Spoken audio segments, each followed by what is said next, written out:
चंद्रपुर गांव में बिरजू और बबलू नाम के दो लकड़हारे थे। दोनों पड़ोसी थे। बिरजू और स्वर्णा गरीब थे, पर फिर भी वो लोगों की मदद करते थे। ये लो अम्मा। बेटी, तू रोज मुझ भिखारन को खाना खिलाकर मेरा पेट भरती थी। भगवान तुझे हमेशा खुश रखे। बबलू की पत्नी तारा को स्वर्णा की अच्छाई पसंद नहीं थी। वो स्वर्णा हमेशा अच्छाई का दिखावा करती है, जब देखो किसी न किसी की मदद करती है। हाँ, बिरजू भी वैसा ही है। सारे गांव वाले बस बिरजू का ही गुणगान गाते रहते हैं। हाँ, जिसे देखो बिरजू और स्वर्णा, किसी को हम देखते ही नहीं। बबलू और तारा को बिरजू और स्वर्णा से बहुत जलन हुआ करती थी। बिरजू रोज सुबह 6 बजे जंगल में लकड़ियां काटने चला जाया करता था। वहीं बबलू आलसी था। वो सूरज के सिर पर आने तक इंतजार किया करता था। अब उठ भी जाओ, आज लकड़ियां इकट्ठी नहीं करनी क्या? उठ गया, जाता हूँ। क्या ये रोज रोज का जंगल जाओ और लकड़ियाँ काटो? अगर जंगल जाकर लकड़ियाँ नहीं काटोगे तो हमारा घर कैसे चलेगा? मैं तो ऐसी जिंदगी से ऊब गया हूँ। बबलू को काम करने की जरा भी इच्छा नहीं थी, फिर भी वो लकड़ियाँ काटने जंगल जाया करता था। बिरजू सुबह से शाम तक एक बड़ा पेड़ काट लिया करता था और वहीं बबलू छोटी छोटी टहनियों को काटकर व्यापारी की दुकान पर पहुंच जाता था।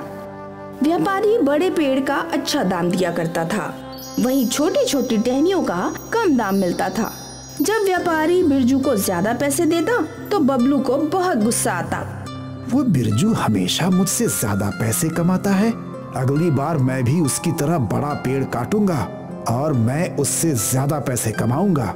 अगले दिन बिरजू रोज की तरह जंगल निकल गया और उसके पीछे पीछे बबलू चल पड़ा। बिरजू जहाँ जाता बबलू उसके पीछे जाने लगा। बिरजू और बबलू गहरे जंगल में पहुँचे। यहाँ बिरजू की नजर एक बहुत ही बड़े पेड़ पर गई। इस पेड़ को काटकर बहुत मुनाफा होगा। आज इसे ही काटने की कोशिश करता हूँ। बबलू ने भी एक बड़ा पेड़ ढूंढ लिया और उसने काटना शुरू कर दिया। आज बिरजू से पहले पेड़ काटूंगा और ज्यादा मुनाफा भी कमाऊंगा। बिरजू ने पेड़ के सामने हाथ जोड़कर प्रार्थना की और फिर अपनी कुल्हाड़ी उठाई। पर जैसे ही बिरजू कुल्हाड़ी से पेड़ पर वार करने वाला था, वो पेड़ बोल पड़ा। रुक जाओ, मैं एक जादुई पेड़ हूँ। और बोलते ही पूरा पेड़ सोने का बन गया। सोने के पेड़ की रोशनी से बिरजू की आंखें चौंधिया गईं। मैं जानता हूँ कि तुम एक लकड़हारे हो और पेड़ काट कर तुम्हारा संसार चलता है, पर मुझे छोड़ दो। इसके बदले मैं तुम्हें सोने के फल दे रहा हूँ, जिससे तुम्हारा पूरा जीवन आराम से कटेगा। धन्यवाद। इतने सोने से तो मैं हर किसी की मदद कर सकता हूँ, और कभी वापस पैसों की जरूरत पड़ी तो लौट आना। तुम जैसे अच्छे इंसान की मदद करके मुझे खुशी मिलेगी। धन्यवाद। बिरजू वो सारे सुनहरे फल लेकर चल पड़ा। रास्ते में बबलू ने उसके हाथ में सुनहरे फल देख लिए। अरे रे रे रे रे, सोने का फल, वो भी इतने सारे। लगता है बिरजू को कोई जादुई पेड़ मिल गया है। मुझे भी सोने का फल चाहिए। मैं उस सोना देने वाले पेड़ को ढूंढ कर ही रहूंगा। इस इरादे से बबलू ने अपनी कुल्हाड़ी उठाई और हर पेड़ पर कुल्हाड़ी मारकर आजमाने लगा। ये भी नहीं, ये भी नहीं, ये भी मामूली पेड़ है। कहाँ है वो जादुई पेड़? बिरजू इसी रास्ते से आया था। अब मुझे उसके पैरों के निशान ढूंढने चाहिए। बिरजू के पद चिन्हों का पीछा करके बबलू उस जादुई पेड़ तक पहुंच गया। पैरों के निशान यहाँ खत्म हो रहे हैं, तो मतलब वो यही पेड़ है। बबलू ने बिना सोचे समझे अपनी कुल्हाड़ी उठाई। रुक जाओ। किसने बोला? मैं कोई आम पेड़ नहीं, जादुई पेड़ हूँ। अब इतना सारा सोना, अगर मैं पूरा पेड़ काट लूं तो मैं दुनिया का सबसे रईस इंसान बन जाऊंगा। तुम तो बहुत ही लालची व्यक्ति लगते हो। हाँ, और मैं तुम्हें काटने वाला हूँ। रुक जाओ, मैं तुम्हें सोने के फल दे सकता हूँ। मैं बेवकूफ थोड़े ही हूँ जो थोड़े से सोने के फल लेकर के जाऊं, जब मेरे सामने सोने का पूरा पेड़ है। बबलू ने कुल्हाड़ी से वार करना चाहा। रुक जाओ, मैं तुम्हें ढेर सारा सोना दे सकता हूँ, सोच लो। नहीं, मैं तुम्हें पूरी तरह से काट लूंगा और सारा सोना बेचकर दुनिया का सबसे रईस आदमी बन जाऊंगा। बबलू ने पेड़ की एक जड़ काटने के लिए वार किया। 2-3 वार में वो जड़ का एक टुकड़ा कट गया, पर पेड़ से अलग होते ही वो टुकड़ा साधारण जड़ में बदल गया। ये क्या?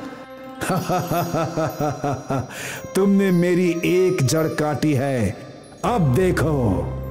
सुनहरे पेड़ ने जोर से अपनी शाखाएं हिलाईं और उसकी टहनियों में से नुकीले कांटे निकले और उन कांटों से पेड़ ने बबलू पर हमला कर दिया।